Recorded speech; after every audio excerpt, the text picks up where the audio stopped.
Inihayag ng Social Security System o SSS na hanggang Disyembre 8, 2025 na lamang ang pagtanggap ng aplikasyon para sa Calamity Loan Program o CLP.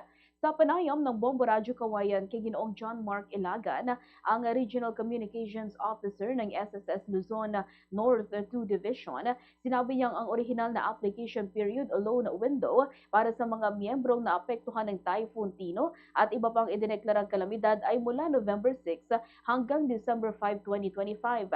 Gayunpaman, pinalawig ng SSS ang deadline at binigyan ng karagdagang 3 araw ang publiko kaya maaari pang maghain ng aplikasyon hanggang December 8, 2025.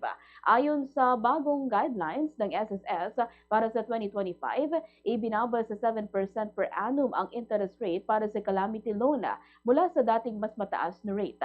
Pinaiksiri ng proseso ng pagproseso ng loan upang mas mabilis na maipagkaloob ang tulong sa mga apektadong miyembro. Bukod dito, maaari na ring mag-renew ng calamity loan makalipas ang 6 na buwan basta't walang overdue balance.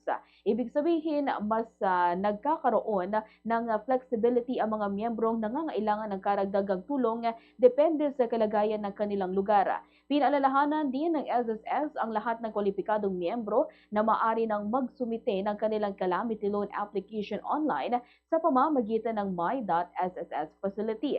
Direktang idedeposito ang approved loan amount sa enrolled disbursement account ng miyembro, kaya hindi na kinakailangang pumunta pa sa alinmang opisina upang i-claim ang pondo. Hinimok ng ahensya ang mga miyembro na tiyaking updated ang kanilang my.sss account at tama ang bank o e-wallet details na naka-enroll upang maiwasan ang anumang delay sa paglipat ng kanilang loan proceeds.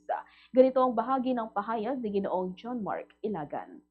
Kung pagbabago, nitong 2025, marami pong pagbabago na nangyari sa aming pagpapaloan or pagpapautang sa SSS. Isa na po dito ang calamity loan. Kung matatandaan po natin, ang interest rate dati ng SSS sa calamity loan ay 10%. Ngayon po bumaba na po ng 7%.